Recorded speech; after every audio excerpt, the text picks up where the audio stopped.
back to my channel. My name is Dr. Oyinka Solajinadu. Welcome back to Dr. OJ Speaks. And today we are on location at the Yoruba Cultural Center, Arts and Heritage Museum in Dallas, Texas. Today's episode is sponsored by this wonderful nonprofit organization promoting and highlighting Yoruba language culture through 9 amazing programs from Dallas, Texas to the diaspora. So make sure you check them out, yorubacenter.org. Now, on today's episode, I am going to be having an amazing conversation with 2 of my lovely sisters. These sisters of mine are a part of a forum and a platform that we're just newly bringing together as a Choose to Challenge momentum that we're creating to help us move together forward faster as women. It's called The Gathering. The Gathering is a forum that focuses on, I don't want to call it women empowerment, but it focuses on us fulfilling God's purpose for our lives by working together. So, today's conversation, you're going to be really entertained. You're going to get a lot of education, information, but most importantly, you will be inspired by these 2 women. So stay tuned as I bring them on set.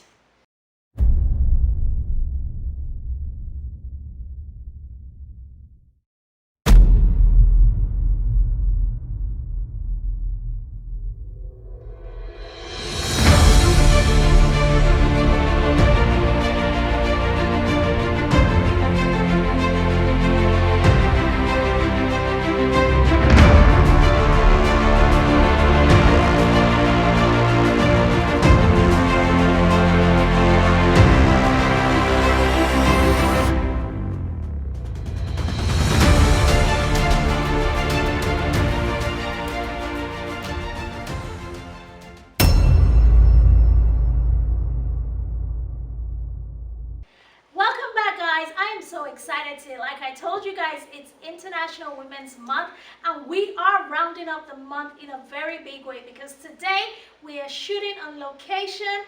This is an amazing location. I'll tell you about it a little bit later because they're sponsoring this episode. But before I talk about the location, let me talk about the beautiful sisters I have here. My beautiful sister, I have been harassing her. I call her Top Gun. You know, she was wearing this like Ray-Bans, and she had her leather jacket, and she came in. And the worst part about it is she's a pilot. So the first thing that came to my head is Top Gun, right? So Tracy Atopatela is with me today, and my beautiful sister, Beauty Queen. She has children, this woman. See, we're doing good. Like, I am surrounded by the cream of the crop. Miss Imabong Smart. So I'm going to let both of them introduce themselves before we dive into our interesting conversation today. So it's Tracy Top Gun, you go first. I have a new nickname for her. Sorry. Hi, my name is Tracy Atobatele. I am an entrepreneur and a pilot. I'm really happy and excited to be here. Welcome, Top Gun. And then I have Ima. Well, my name is Imabong Smart. Like she said, I also am an entrepreneur and author. Also a transformational speaker. I also own a non-government organization called Women of Ability that helps empower women all around the globe. And also, I'm working on something amazing. So I think I can call myself a movie director, producer at this point in time. She's wearing plenty hats. So that's why it's good to know people. Like, when I tell you guys, I know people. I really know people. Correct people. All right, Tracy, let's get started. It's International Women's Month, and we have an exciting event coming up this weekend. This is a new forum and platform that we have established through the direction of God, and it's called The Gathering. The Gathering, and these my sisters have heard about it. I've spoken to them about it. I've shared the vision that God has given me concerning The Gathering, and they have agreed to come alongside me on a journey that is going to take us into hopefully the rest of our lives. So tell me a little bit about, what Tracy does and how you coming into The Gathering can enhance all of those things. I have I started my business in 2008. I think that's something that I pretty much like to talk about first before talking about the pilot, because I've done that longer than I've been a pilot. I love, you know why? I love her being a pilot because how many pilots do we know? This is actually the first pilot that I know, meeting like one-on-one female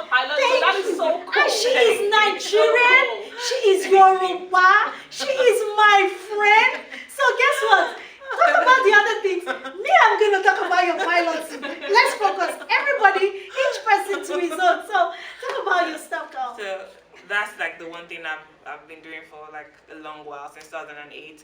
Second thing about myself is the being a pilot and all of that. I have always been in I've been in aviation for a pretty long time. I started out in 2012. I was a flight attendant for 4 years, and I stopped that and came here for my flight training. And right now I'm working on becoming a flight instructor, and then pretty much do that for like 2 years and then go to the airlines. So that has been an amazing journey so far. I feel like I've had a lot of growth. I have been able to experience different things. I feel like I would bring a lot of my experience to the gathering. I'm really happy to be amongst women that, are really driven, women that, want to move themselves forward, and then like a sisterhood, like Doctor always says, her tribe. So I feel I feel like it's going to be like a really exciting journey. I cannot wait to see all the things that we have like lined up, the ways that we would, just sync ourselves and, grow with each other and learn from each other. So I'm super excited about that, especially about the 28th. I haven't had like a ton of friends since I moved to Dallas. And I'm really looking forward to it. Something like to do aside from flying. So While she's in the air, we are on the ground. Ima is right here, and she's going to tell us a little bit, well, a lot, as much as you're willing to share about your platform, where you've come. Because one of the things that I was very mindful of and prayerfully considered was the type of women that I wanted. I just turned 40, by the way. Everybody already knows that. Well, I don't look my age, but anyway. Hey! Thank you, Lord, Even you just turned 20. God, thank you. See, I have the best sisters. But one of the things I was like, God, in this new season, it's very, very important to me to surround myself with the right people. People that hopefully we can grow old together, we can build a life together authentically. Authenticity is so scarce these days. And not even just authenticity, having relationships that pretty much symbiotically add and take value from you is something that I really want for the next season of my life. So tell us, you coming onto the gathering, I absolutely love you. We've had several conversations, and I think this is going to bring it full circle. Absolutely. So I am a transformational speaker. Actually, I've been speaking since I was 8. Oh, To millions of grasses. That's where I started. I like that. I started speaking to millions of grasses. I love it. But I have a passion for deploying my purpose through words and through the media, through entertainment and things like that. And one of my focus in life is to help people discover what their purpose is. And this has been so constant because people who come in contact with me, even sometimes I have no idea what I'm doing, but they tell me, wow, after I spoke with you or you said something and I feel like I can do what, Yeah. So people who come in contact with me find that they're able to do the things that they thought that they couldn't do. That's just a gift that God has given to me. I am a lifter. So I like to call myself the diamond revealer. People come who are like so, that diamond in the rough, and by the grace of God, with the words and everything He's given to me, His divine wisdom, I'm able to break that rock and reveal that diamond. So that's one of the things that I do as a speaker. And I also am an author, and Dr. Oji was at my book launch about maybe almost a year now. Actually more than a year now. A year and a few weeks now. It was during the pandemic last year. That was good. A week before the pandemic, before the shutdown. So I am passionate about people who are, especially for the young people who are, going through suicidal thoughts and depression, and that's what my book is all about. So that's where I am coming from. Professionally, when I moved I moved back to the United States in 2009. I, studied nursing, and so professionally, I'm a nurse. And then I have all these other things that I do on the side. My husband also and I, we pastor Kingdom Life Ministry Global in Little Elm. And one of the things that I believe that I can bring to this platform, the gathering, is some motivation. Because sometimes, no matter how strong we are, there are some times where we need to call someone and say, hey, I know you all think I'm strong, but I just need someone to just lift me up. And that's one of the things. You can call me anytime, and I'll be there. You know, that's one of the things that I think we need as women. Someone that we can call, that will have our time to just say, you know what, no judgment, no like, oh, you're stressing me. I'll just understand that she's a woman like me. Like you know, and just be able to give that support. And also, another thing that I would also bring to the table in this amazing gathering of phenomenal women is the spiritual aspect, because it's super important that we're connected spiritually, not just connected spiritually together, but connected to the source, you know, of everything. So those are the things that I would bring to the table and more. Guys, listen, I'm telling you, right now the gathering is not a public forum. It's a really private forum. It's strictly by invitation for now, and I'm looking to solidify the home base, like I said. And once we solidify the home base and we make our blueprint and benchmark very clear, then we can begin to share with other people so they can duplicate it all over the world. All right, guys, we will be right back. Let's take a quick break. We're going to be right back, and this conversation is only just getting started.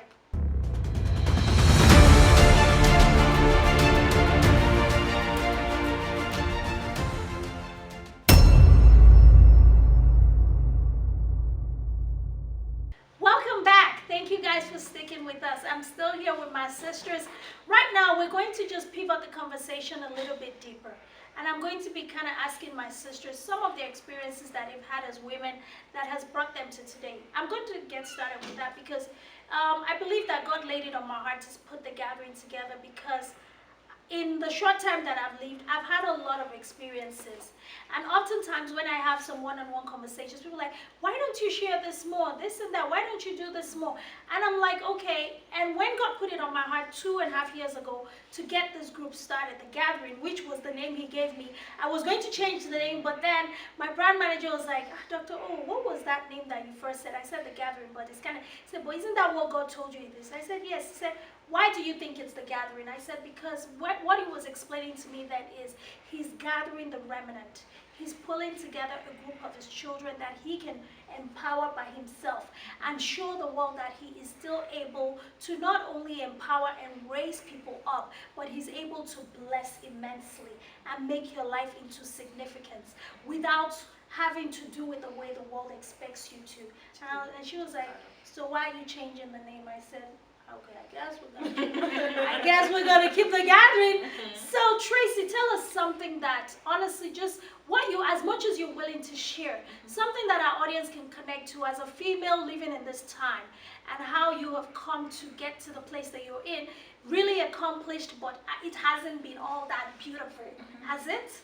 No, I would say it hasn't. I've just had different experiences over time. Let me see. I'll probably start off with when I was sewing. That was way before I became a flight attendant. So I was making dresses, and I had to go to this lady that used to make clothes for me, and I had to go and learn with her, and I would take all my bags, go to the market, pick up my fabric, enter out the buses, bikes, and everything, every form of transportation to get to my destination. It got so bad that there was a day that I was at the bus stop, I think. I was at Yaba bus stop, and I was trying to go back home. And the conductor, I think I had gone through that route so many times, and he saw me and he's like, oh, sister, you're going home. And I said to myself, oh, Conductor now recognizes Tracy. Let me see people at the top there. We need to ask them the story. No one tries to talk. Now she's flying. But guess what? Look at God. Now you're flying in the sky. You're no longer riding bus on the ground.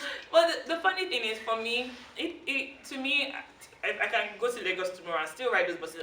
Those things I feel don't necessarily define you. But then I had friends that had cars, and they were already like doing pretty well and all, and I was just there, just slaving away, putting all my money together, trying to go to cabin crew school.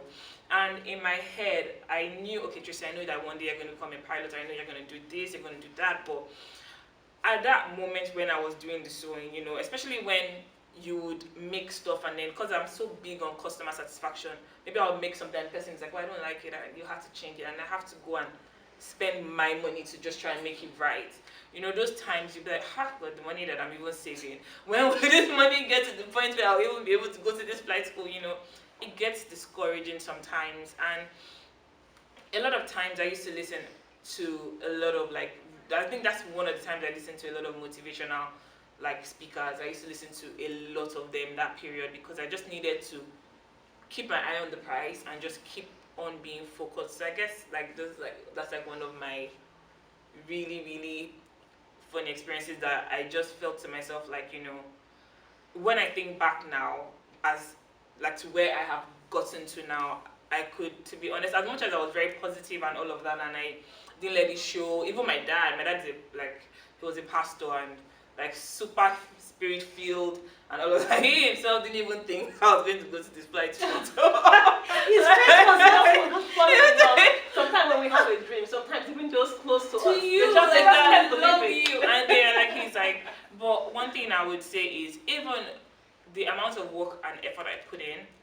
I know that by the time one time I got here and I was having difficulties in school and I was talking to him over the phone and he was like, you have no idea how, like, I look at you and I'm like, you know, I'm in awe because I know that you have really, really applied yourself. So though it might tarry, you know, and it might not even seem like it's even going to come through at all, I feel like it's always really important to surround ourselves, you know, with really good, positive people, to keep our eyes on the prize and not think like, you know, that's like it's not going to happen for us, because if what do you have to lose really, you know, just keep pushing. Even if you never get it, just at least you know that you tried. So that's pretty much.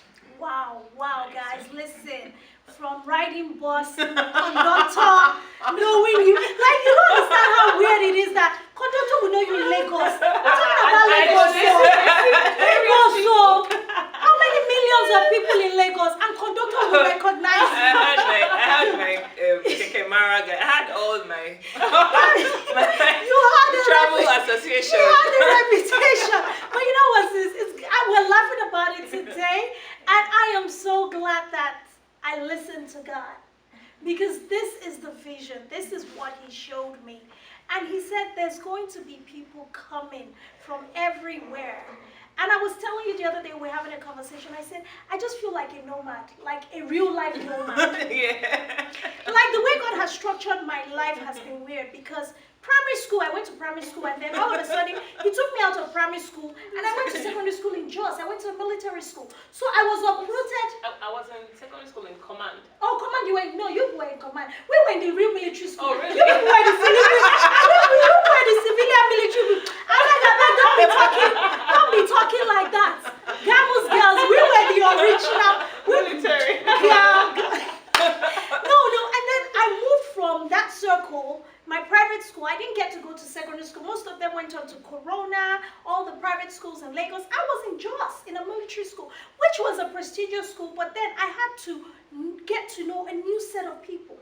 Then after that was done, I now moved from there. I went back to Lagos, to Unilag. So all of the kids that came from all over the country, which was how my school was set up, kids from all over the states of Nigeria attended that school. And every set would have maybe like 60 at the most students, because they would pick 2, 3, and all of that.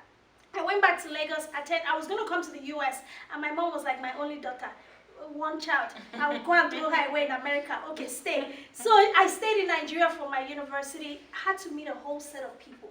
So there was no continuity for me in life. Of course, along the way, I would run into someone from primary school, and they said like, oh, where have you been? Oh, I've been here, and this is where I am now. And then after that was done, being the hustler, the ambition, I had a big dream. Like the dreams that I had in my head then, it was like, I used to look at people like, why are you wasting your life? When girls would talk about, oh, I'm going to get married, I'm like, is that it? Is that it? There's more. And then I came to the US, disappeared for a couple of years, and nobody knew where I was. And then I had to meet a new set of people. Of course, now coming full circle, all of those circles have now come together again. And of course, everybody knows where everyone is. But I've lived a nomadic life for the most of my life. And I said, God, is this how I'm going to continue? I'll just get old, and all of a sudden, I'm just by myself. Like, how? Okay. So that's when the vision for the gathering, I was hungry actually. I was hungry to have a good community of people around me. So Ima, tell us, I know you're a beauty queen. She left that one out of her resume. Me, I am outing them. She's a beauty queen. This girl from Nigeria, beauty pageant queen. Of course, she still looks beautiful. Always. We try. With 2 kids, girl, you're doing it. So proud of you. Tell us, what is one pivotal thing that you remember that has really brought you to this day? Well, I think some of the pivotal moments of my life was when, in 2001, I lost my dad. And we grew up we kind of have a little bit of the same in terms of growing up. Like, I never had any friends that I can say, oh, we're friends here. Like, I don't have that. I just, here I've made new friends. The only friends one person I have was in the university where I went to, and that's it. So, but, in 2001, I lost my dad. And it was terrible because we grew up in a very protected, overly protected family. So we couldn't even go out and play with our friends because my dad would say, what do they have to offer you? You have everything in the house. So all 4 of us at home would just be at home watching TV. But so we didn't really, I'm not saying, of course, we interacted, we went to school. You were sheltered. But we were very, very sheltered. So we just knew what was in the house. So when my dad was in the military, so of course we're always moving. So he moved back to Akwa State. So he built a house there, for retirement, and he moved there, and that was where he got sick, and he didn't even live in the house for up to a year, and he passed away. And at that point, my life shattered because I was like, oh my God, how am I going to go to school? Oh my God, how am I going to do this? I was just like, I was kind of lost. And thankfully, I just got admission into University of Benin. I had gotten admission before, but my mom wanted me to be a doctor. Nigeria, you're either a doctor, a lawyer, an engineer. If you are not, you're a failure. I was telling my sister, I'm working on my PhD in 2 years, so I'll still be a doctor, but not a medical doctor. You go, girl. You give them what they want. So my mom had rejected me, didn't let me go to school because it wasn't medicine. So I stayed at home for 1 year. So thankfully, I got admission again to study biochemistry, but she didn't want me to go again. Because it wasn't doctor. Yes, but thankfully, well, I can't say thankfully, but it just so happened that after my dad passed, she didn't want us to just be home and wallowing and crying. Yeah. So she said, okay, you can go. So I actually went to school when they were about to take their first exam. So it was just very destabilizing. I didn't know where I was. Where do I get notes? So it was very destabilizing for me. So I lost my path a little bit, in school. 4 years after, my mom passed away. So it was at that point that I was like, you know what? It's like I've pretty much lost everything. Yeah, I know what you mean. And I grabbed my passport. I'm like, I'm just gonna go renew my passport. I went to the embassy and I came here. So those were the events that started my migration, so to speak, from Nigeria to the United States. So when I came here, I stayed with my dad's cousin. My plan was to go to Hollywood. I wanted to become a movie star, whatever. Which I'm still going to become. Yeah, she's going to become on another level. On the right terms, Yes, yes, But yes. so when I moved, I met my husband that same year of 2009, and we got married the next year, 2010. So even at that, people still look at my life and just assume, oh, she has it all going, everything, everything is going well. Yeah. But still, it's amazing how most of us can be Christians but still have no direction in life. Yes. So one of the things that helped me, it was an eye-opening event, it was a paradigm shift for me, was I came across a phenomenal woman. I don't know, I was going through Instagram. She looked pretty and she was saying something, and I just stuck at her. And I was like, who is this woman? And I was like, and what words are coming out of her mouth? And then I watched, and I went to YouTube, and I went and started watching videos and watching, and then I sent her a message. I called her, we communicated. And for me, what turned my life around to this person that I am, or what kind of opened the door for me to step into purpose, was mentorship. And I think that's one thing that a lot of women have, a lot of women need. Because sometimes we're all put together, but we can be so put together but with no direction. So scattered. I feel like So put together, but those so scattered on the because inside. the truth about it is I feel like because a lot of people aren't even honest with themselves. Yeah. Do you understand? Like if people were just honest, like this is not even a matter of even trying to put up a front of what even isn't. You know what I mean? If you were just being honest and you're saying, okay, this is where I'm weak at, then people can help you. But then when you appear so perfect, yeah, so they just assume that you're okay, yeah. So, but you were able to gain so much from her because you bore yourself out and said, this is who I am, this is what I need. You exposed your vulnerability. And I think for me, even as I am, people make a lot of assumptions about me too. And I'm like, okay, I need help. Like when I'm like one-on-one talking to people like you and my sister, like, I need help. You don't understand. Now with this, hashtag strong woman, Boss lady, boss chick. Boss chick is good, but boss chick needs help sometimes. You know what I mean? It's good because truly speaking, a lot of women are suffering because they want. I want you to admire me and just say that my life is good so you can respect me. Yes. But then I can't open up and say, oh yeah, I need help. So that they won't say I begged somebody for something. You know what I'm talking about? But here's the deal. Think about it. Here's the deal. And I'm so glad that you guys are here. Honestly, I'm so grateful. We're going to round up the show today, but guess what? We're just getting started. Yes. This is the conversation starter that we want to have because this is what the gathering is about. It's about our spiritual growth because the biggest part of this forum and this platform is the God factor in it. The fact that it came from the heart of God for us to put this together. And we're getting started as women. I mean, it's the time of the woman. But we are not going to be successful if we do not figure out a way to work together. Yep. Because that's the status quo. Yes, we need to key. challenge that and we need to figure out a way to come together, to work together, to help build each other up. But I'm also more excited about the fact that all of my sisters that I have on this forum, man, they're doing it big. They are already doing it big, but we did not get to the big place because we just magically appeared. Things happen. We have stories to tell, and those are the stories that we're going to share with each other, and we're going to be very vulnerable with each other, but we're going to also help build each other up. Within our collective, we are going to pull the resources that we have to elevate each other and take each other where God wants us to be. I don't know where that is. But guess what? I know it's a good place. And I'm super excited, you guys. I cannot wait. Yeah, it's amazing how we have quite a lot. I make dresses. Oh, you know when she was even talking and saying biochemistry, she was like, okay, I studied marine science. I studied microbiology. When she even talked about like the space between when she lost her dad and when she lost her mom, I'm like, okay, wow. This is like, it's like we live the same life. My orphan sisters. But guess what? They are not orphans. They are children of the Most High God. Yeah. And God has done such an amazing job. And He's still doing it. Oh, He is he's still not even started. taking care of us. He's got us so covered that it's unbelievable. And I cannot wait to see what our life evolves into. Thank you guys so much for watching us today and listening to us. And we do hope that you're going to tune in to see the progress and how the gathering unfolds because guess what? It's going to be amazing. It is. Until next time, we will be back next week. Bye, guys. Bye.